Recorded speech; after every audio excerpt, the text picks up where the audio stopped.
We got questions here, man. So let's go for it. We got some in the chat there. Somebody said D2K. What price property could net 500,000 wholesale fee?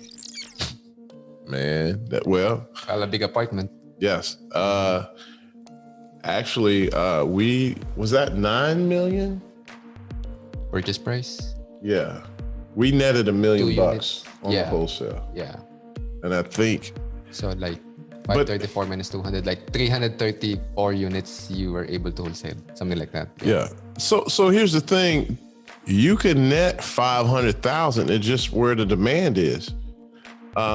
Now, this is not exactly the number, but I knew where the market was going. So I bought around the highway. I paid 500 to 1,000 for each parcel. I end up selling it for 120,000 each parcel. Yeah, well, 80 to 130,000 each parcel. Nice.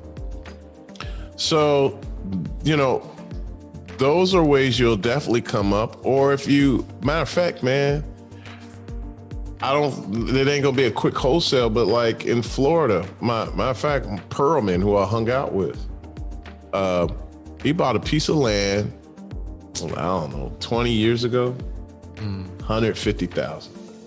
He was 40 years old and he was like, I gotta have this. It was like, it's right on the bay, and he bought that lot. Is now worth $3 million. Nice. And the house. He's got a house on it, but I can promise you he probably was in that house. He's all in at probably 6, 7, 800,000. Maybe not even that much. Now it's worth 3 million plus. Nice. So you could do it the long-term way. You can buy and hold. You can find a deal that you can wholesale. But I mean, there's multiple ways you can do it, but you got to think outside the box and you got to be bold. Can't be scared. Yep. But you gotta know the numbers so that you know what you're doing. Like so that you can be bold. Man, there's some destination homes in Florida you could buy that appreciate like bananas. Yeah. In 2 years, 3 years, 4 years. Now, you may not make any cash flow, or you may make a small cash flow. You may make 3% on your money. Yeah, while you're holding it. But it's been consistent that these people have been 2x in their money, almost 3x in their money through the whole process. So you put it with it. No, I haven't done anything outside the country.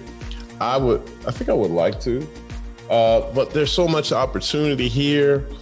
There's really no reason for us to go out. We've been approached by, brokers for hotels in the UK, in Poland, in Asia, like I think Hong Kong or something like that. But yeah, that's not my thing. There's nothing wrong with being bold and stepping out of your comfort zone, but I don't want to risk money that, I don't. What's a good IR? A good IR is 15%. That's kind of your minimum. So you know what? Since you asked that, let's talk about the minimum threshold. Typically, an investor wants to make 8 to 10% cash on cash on their money, right? Whether you're an investor or a passive investor or an active investor, they want to see 8 to 10%. If they see that, they're good.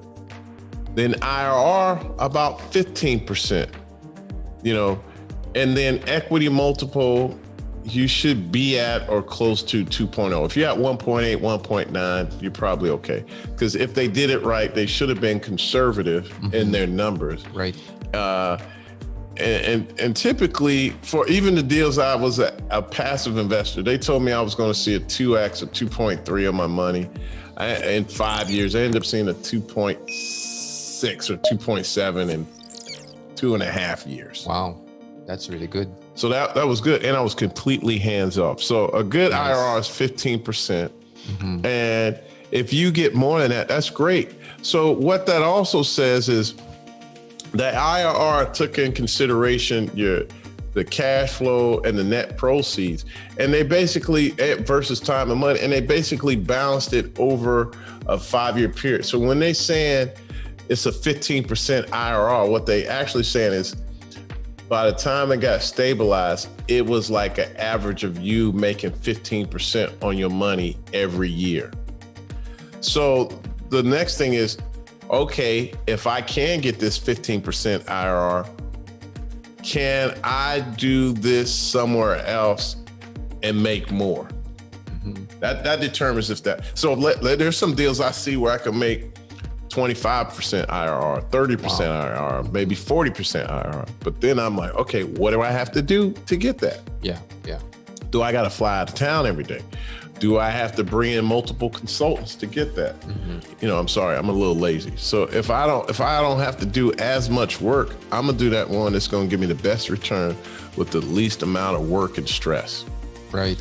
Because look, man, I've done deals where I was stressed the hell out and worried about how I'm gonna pay bills.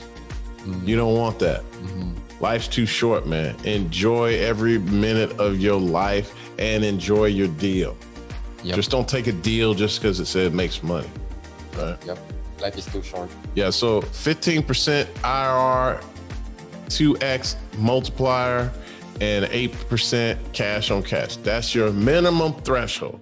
If it's not doing that, I wouldn't really look at it unless they're saying they got some big upside, right? Yeah. Let's say, somebody comes, but if they start going over this 3x, 5x, which is possible, but if it's not realistic, man, it's sketchy. Like we got deals where we do 3x, 4x, 5x. Mm-hmm.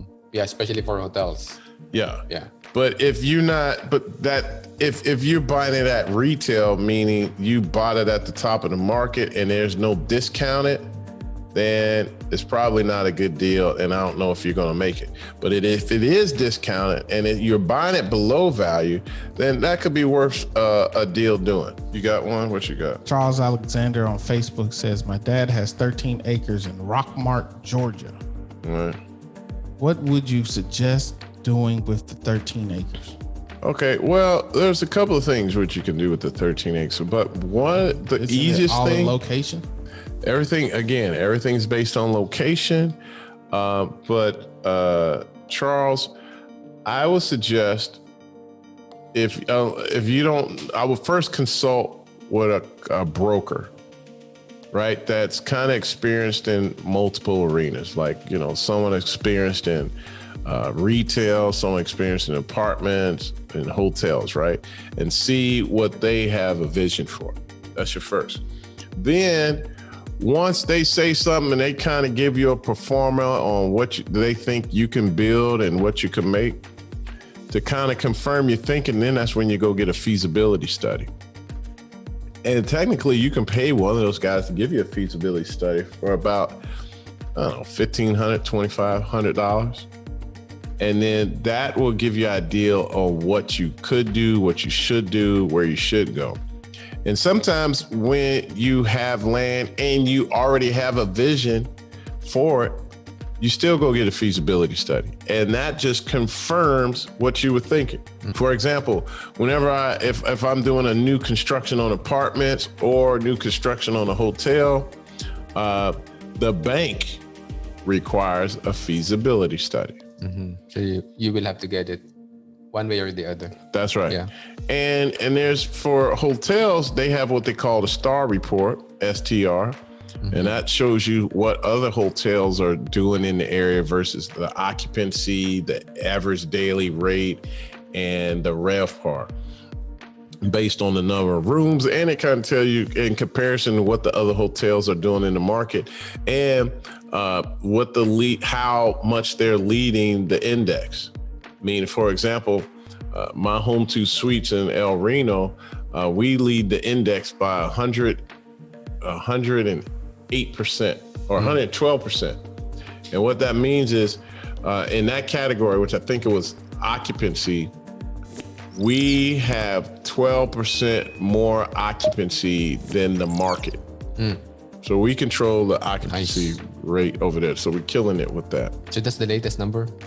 Yeah, I'll confirm again, but we always 12% above. Really? That's awesome, Mike. We got that home too. That's the extended stay. So that we got long-term people there.